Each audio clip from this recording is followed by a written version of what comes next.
Esse aqui é o software QGIS, esse é o ambiente dele. Aqui está representado os furos de desmonte que foram avaliados, cujos valores de PPV, de vibração, foram armazenados por esses geofones. Aqui são coordenadas dos geofones. Então, qual é a proposta do programa? É você entrar com essas camadas de shapefile dos furos, nesse caso essa aqui, e com as camadas de geofones, e o próprio programa fazer o cálculo das distâncias, correlacionar com a carga e com o PPV que foi registrado, com o valor de vibração registrado nos geofones. Se eu aplicar em processo aqui, ele já faz essa parte de cálculo. Ele pega o ID do geofone, com o ID do furo, que ele encontrou como sendo o furo mais próximo. Ele pega a sequência de detonação, que eu vou explicar daqui a pouco, a carga dessa sequência de detonação e a distância entre geofone e furo. No caso aqui, eu estou calculando isso. O próprio programa está calculando. Eu imaginei que fosse uma forma de facilitar, por exemplo, quando vocês fazem os testes e conseguem, por exemplo, vocês vão para o campo, instalam o geofone, e nesse dia vai ter 4 desmontes diferentes, por exemplo. Provavelmente vocês devem registrar todos os 4, né? Então, esse campo aqui é um identificador de qual desmonte a gente está falando. Ele deve ir tanto na tabela de atributos da camada de furos, quanto na tabela de atributos da camada de geofone. Para identificar aqui, esse resultado foi do desmonte 1. O outro resultado que o mesmo geofone coletou foi do desmonte do evento 2. Então, o que acontece aqui? Essa é uma possibilidade de entrada de dados. E você fazer o cálculo, o próprio programa fazer o cálculo. Você tem que entrar com a camada de furos com a camada de geofone. O que tem que ter nessas camadas? Vou mostrar aqui. Camada de furos. Todo arquivo shapefile, ele carrega um pequeno banco de dados, um arquivo DB, que é basicamente uma planilha, onde você pode imputar esses dados aqui. Carga, a sequência de detonação, que é a sequência com que o furo sai. O que eu estou dizendo aqui? Eu estou dizendo que, botando aqui para o desmonte 1, primeiro evento, primeiro desmonte registrado. Eu estou dizendo que saiu primeiro um furo, esse aqui, depois saiu 2 furos juntos, na sequência, depois saiu 1, 2, 3, 4, 5 furos juntos. Eu estou dizendo que esses furos saíram juntos. Então, essa sequência de detonação ela vai ter esse somatório de cargas. O programa escolhe a sequência que tem a maior carga e usa esses furos como referência para calcular a distância até o geofone. Então, carga, sequência, ID do furo e qual desmonte ele pertence, qual evento. Vindo aqui para o geofone, o que eu preciso importar de dado? Deixa eu saber esse registro aqui de PPV, de qual evento foi feito, né? Porque um geofone pode registrar mais de um evento. Um dia que teve 4 desmontes, 3 desmontes, ele vai ter 3 valores desses. Então, esse aqui foi no desmonte 2. Uma identificação do geofone, pode ser um valor único ou sequencial. E o valor, PPV. Então, a qual desmonte pertence, a identificação e o valor coletado no campo. Com esses dados, eu consigo calcular, fazer esse cálculo aqui. Por 3D, geofone, botei aqui por desmonte, e ele já faz esse cálculo automaticamente. Como que ele faz esse cálculo? Baseado nessa figura aqui, nessa explicação, baseado na sequência. Então, se eu tiver os furos saindo um a um, na hora de calcular a distância, ele vai conseguir, e eles tiverem a mesma carga, é claro, na hora de calcular a distância, ele vai considerar todos os furos, vai verificar a menor distância do geofone, qual furo está mais próximo desse geofone. Agora, se eu tenho uma sequência que tem mais carga do que todo mundo, por exemplo, essa aqui na figura, a sequência 4, ela tem mais carga que todo mundo, considerando que todos os furos têm a mesma quantidade de carga. Então, eu vou procurar dentre esses furos qual está mais próximo do geofone. É assim que o programa trabalha. Agora, imagine que vocês tenham, eu imaginei, né, vários dados desses em banco de dados, que vocês já processaram, já sabem a carga, já sabem a distância, e provavelmente vocês não têm mais esses dados dos furos. Então, o que acontece? Você pode simplesmente importar esses dados aqui. Você já tem esses dados compilados, mas é importante só que eles estejam nessa estrutura aqui. ID geofone, identificação do geofone, carga, distância e o valor medido no campo, certo? É importante que sejam esses nomes, porque foi esses nomes que foram programados lá. Então, abrir, e eu posso seguir daqui a partir desses dados. Nesse momento eu apaguei os dados anteriores e peguei os dados da planilha. Quando eu vim aqui para o cálculo, se eu simplesmente gerar aqui, eu vou estar utilizando regressão linear múltipla. Consigo a equação de atenuação, calculo R quadrado, os coeficientes. Só que o que eu observei? Isso aqui eu consigo fazer no Excel. Inclusive, usando esses dados aqui, eu fiz isso aqui no Excel, deu os meus resultados. No LabFit, eu não encontrei como fazer esse tipo de regressão especificamente. Regressão linear. Eu encontrei o Levenberg. Então, eu coloquei ele também no programa, porque dá para utilizar. Inclusive, dá para comparar, né, o R quadrado de cada um. Aí, se o usuário quiser testar ou usá-lo, ele pode marcar essa caixa e apertar novamente. Percebe que ele dá um pouco diferente, né? Principalmente o coeficiente A dá maior, mas o R quadrado dele é ligeiramente maior. Dá ligeiramente maior. Tirando ele aqui para mostrar, vou voltar para a regressão linear, sem Levenberg. Eu calculei com esses mesmos dados no Excel, peguei os valores da vibração, carga, distância, joguei para log, fiz o log deles, né? De cada um, da velocidade, da carga e da distância, e fui em análise de dados, regressão. O resultado que eu obtive aqui vem numa outra aba, results, peguei os coeficientes que ele gerou, coloquei aqui, tirei o valor de A da potência 10, que é log em base 10, e com esses coeficientes, repara que é os mesmos coeficientes que a gente obteve aqui. A409, B062, C menos 1,58. Aí eu calculei também o R quadrado aqui. Pelo Excel, fiz a estimativa do modelo,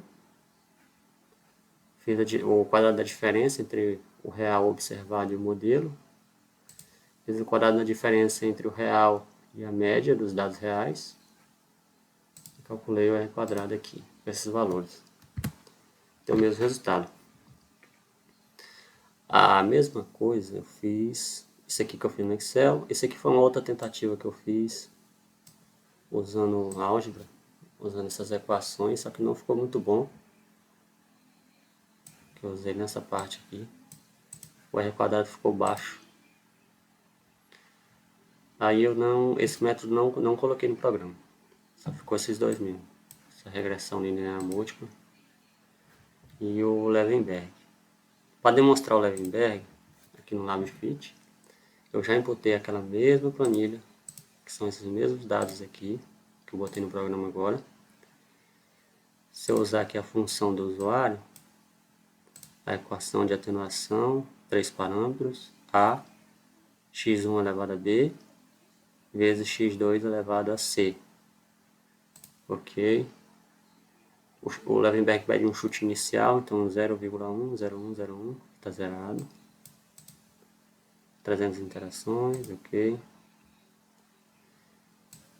Ele marca aqui que ele vai usar use Levenberg Quartet. Se eu não usar isso aqui, ele dá erro. Ele não consegue chegar num valor. Ajustar a cor. Fit. Esse aqui é o resultado que ele deu. Vamos comparar aqui com o programinha. Aqui está o da regressão. Vou marcar o Levenberg. Gerar lei. Então eu tenho o coeficiente A em 782. Aqui também, 0,782, só que está elevado a 10 a mais 3, né? Vai dar 782. Aqui também 0,51, que está elevado a nada, a 1 mesmo, vezes 1, 0,51. E o C menos 1,54.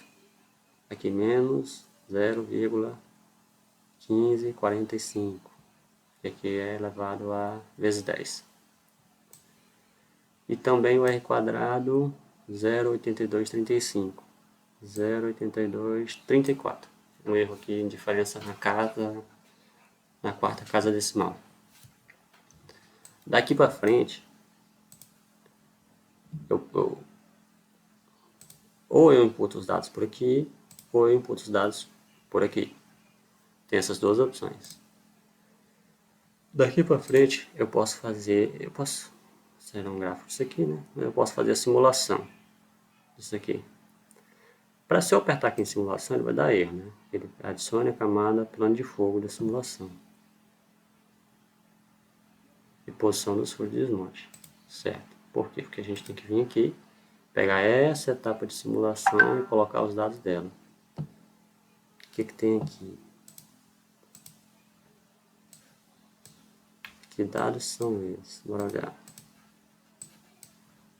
Deixa eu pular. Vou tirar essa daqui para tirar a omissão. Tá. Essa camada aqui, ó, é a área que eu quero simular. A área de simulação. Como é que eu chamei ela? Eu chamei ela de área crítica. É a área que está cobrindo aqui onde eu fiz os meus testes, os geofones aí. Onde estavam os meus furos. Furos 3D. Esses furos aqui, como esses dados, os dados que eu recebi, não diziam onde ficavam os furos, já vinha calculado, né? A distância já está calculada, tudo já está calculado. Eu coloquei esses furos aqui aleatório só para poder fazer a lógica do programa, fazer ele funcionar e testar e tudo. Mas aqui a gente não está usando eles, né? Vou deixar isso aqui em selecione. A gente fez direto, puxando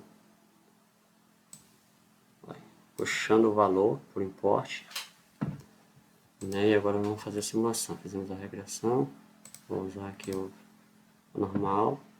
Aí eu entro com a área de simulação, que é essa área crítica aqui, que é exatamente esse quadrado aqui.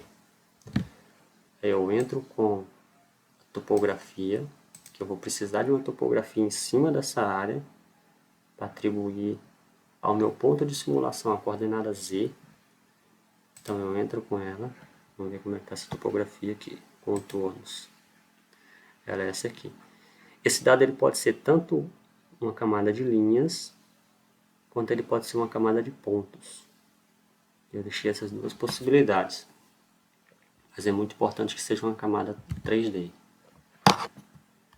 E a posição do furo de desmonte a simular, que aqui é interessante. Eu coloquei furo de simulação aqui 3D. Que, por exemplo, eu vou simular um plano de fogo aqui dentro, com os dados que eu já tenho, com aquela equação de atenuação que eu já tenho. Então, como é que eu faço isso? Eu pego algum plano de fogo que eu quero fazer, furo de simulação 3D aqui, esse aqui é a simulação, e coloco aqui um plano de fogo, espaçamento certinho e tal, o que tem que ter nele. Bora dar uma olhada aqui. Eu preciso basicamente 3 informações: a identificação do furo, a sequência de saída do furo. Esse furo sai primeiro, sai 3 juntos aqui, ó. Eu botei como exemplo, no caso real. Sai esses 3 juntos. Depois sai 1, 2, 3, 4 furos saem juntos. 3, 1, 2, 3, 4, 5. Terceira sequência, sai 5 furos juntos. Eu somo essas cargas da sequência e faço todos aqueles cálculos. Para poder calcular a carga e distância, para poder simular. Aí, esse dado, eu preciso colocar ele aqui. Posição dos furos de desmonte a simular. Furo sim 3D, que é esse daqui. Feito isso, não preciso apertar processo novamente. Eu venho aqui put. Já está aqui, é o que está feito. Posso apertar simulação. De início, eu estou criando um índice espacial com a camada de topografia, que é para agilizar os cálculos lá dentro, para depois eu poder triangular essa camada e arrancar dela, extrair dela a cota Z para minha malha de simulação. Então eu gerei esse índice espacial, eu gerei uma malha que vai estar dentro daquela malha, daquela área de simulação, uma malha 20 por 20, uma malha quadrada. Aí agora eu vou extrair a coordenada Z por triangulação da topografia, vou atribuir a um ponto de simulação correspondente, vou pegar esse ponto já com coordenada x, y, z, vou calcular as distâncias entre o furo que eu estou simulando e esses pontos, e vou calcular o valor de vibração.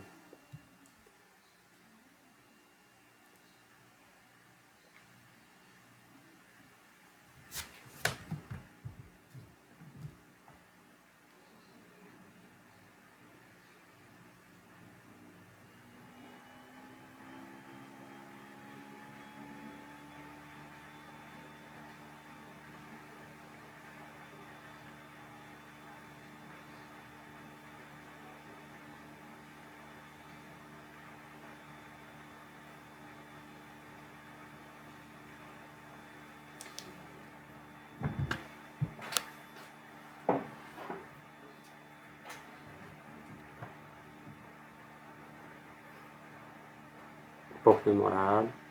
Gerado malha de simulação 3D. Quantidade de pontos 14.027.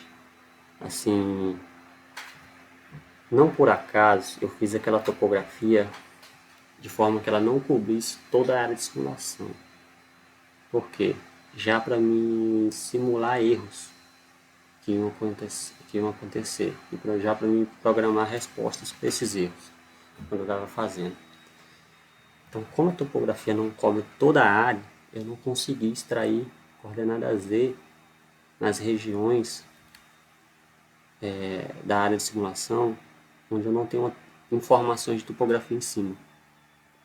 Por isso que eu não criei. Por isso que a quantidade de pontos de malha quadrada que eu criei XY era 14.900. E aqui a quantidade de pontos que passou, que ficou com X, Y, Z é só 14.000. Foi o que eu consegui salvar, extrair a coordenada Z da topografia e fazer um ponto adequado para trabalhar com ele. Bom, vamos lá. Então eu tenho agora o que o programa tem agora? Ele tem uma malha de 20 em 20 metros com XYZ e com valor de PPV já calculado. eu entro agora na etapa de fazer uma interpolação, onde existem duas opções. Uma opção é usando krigagem e a outra opção é usando esse IDW, que é o inverso do quadrado da distância. Por que eu coloquei isso aqui? Porque por padrão, a instalação do QGIS, ela não tem a biblioteca PyKrig para fazer krigagem. Por padrão, ela não tem. Então o programa verifica se essa biblioteca está presente. Se ela não estiver, ele usa como fallback o IDW, que é para o usuário conseguir utilizar o programa, mesmo que se ele não tenha essa biblioteca. Aí o usuário consegue testar o programa à vontade, sem interrupção. Agora, o usuário mais avançado, que quiser que essa interpolação seja feita por krigagem, ele tem que vir no S-Shell, tem que fazer a instalação via linha de comando. É bem aqui, OS, e você faz a instalação por linha de comando. Então, eu deixei assim, porque o usuário mais avançado que quer usar krigagem, ele vai gastar um tempinho mais, conhecimento, pesquisar como é que faz isso e faz. O usuário comum, que está só testando, ele pode usar IDW e o programa roda normalmente. Eu ainda tenho que testar, eu ainda vou instalar a biblioteca PyKrig para me testar as diferenças, se dá muita diferença no resultado. E que eu acredito que não dê muita diferença, mas ainda vou fazer esse teste. Então eu dou OK, ele está interpolando os pontos, e ele vai me gerar uma camada raster, e vai me gerar os contornos a partir daqui.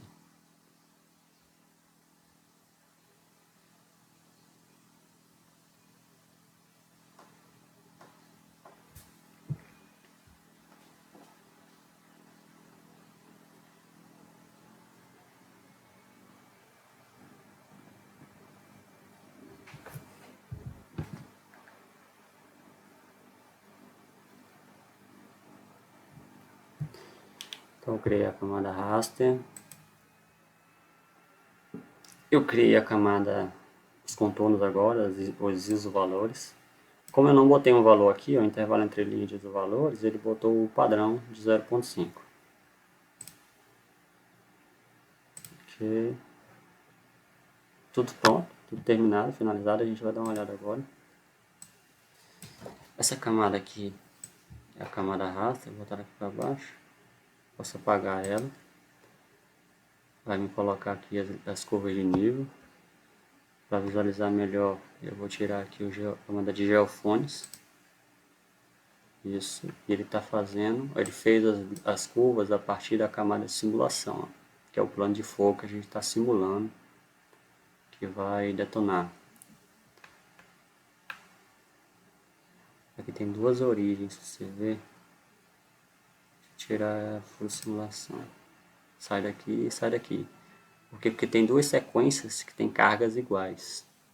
Aí ele escolhe o mais perto do furo. Aí ele vai diminuindo de meio em meio, milímetro por segundo, até chegar no último 0.5. Se ele for mais aqui, o outro sairia aqui e sairia já zero. Por isso ele não plota a linha. Esse é o resultado. Aí eu tentei fazer, professor Vidal, de forma que fosse útil para a utilização de vocês. Então eu pensei, o que seria útil? Seria útil calcular essas distâncias, fazer esses cálculos aqui que ele faz, furos, geofones, processar, fazer esses cálculos da carga, da distância já de forma automática. Só que eu também pensei que vocês devem ter um monte de dados aí, que vocês já têm isso aqui, que vocês já fizeram isso aqui, e que vocês possam querer agilidade apenas na etapa de regressão e na simulação. Aplicar a regressão e a simulação. Então eu criei essa parte de import. Que aí vocês podem importar esses dados que vocês já têm. Isso aqui eu fiz a partir do que o senhor me mandou. Colocar nesse formato que fica fácil, é só copiar e colar. O ID do geofone, carga, distância, PPV. Tem que ser esses nomes de coluna, que foi que eu programei, o programa vai buscar por esses nomes, se tiver diferença, até o espaço ele vai acusar erro, não vai encontrar, então tem que ser esses valores, esses nomes, né? E os dados de vocês, e aí fica fácil, ele imputa e você já processa isso aqui, muito ágil. Se tiver mais alguma coisa, ou se tiver faltando alguma coisa, você me avisa na metodologia de vocês, de como vocês fazem. Se tiver algo que for ajudar muito, ou como vocês fazem, me avisa que eu vou tentar colocar. Não sei se dá tempo, se for algo muito complexo. Se for algo muito simples, dá tempo, eu mudo. Se for muito complexo, talvez não dê, mas fica para uma versão futura. Deixa eu ver o que mais. Acho que é só isso. Eu tenho esses dois métodos, regressão linear múltipla e esse aqui que é exponencial, Levenberg. Nesses dados ele deu um R quadrado um pouquinho superior quando eu faço com ele. 32. Comprovo ele pelo LabFit, né? E comprovo esse outro, o linear, pelo Excel. Eu não achei como fazer esse linear aqui pelo LabFit. Só achei esse cara aqui. É isso então. Obrigado.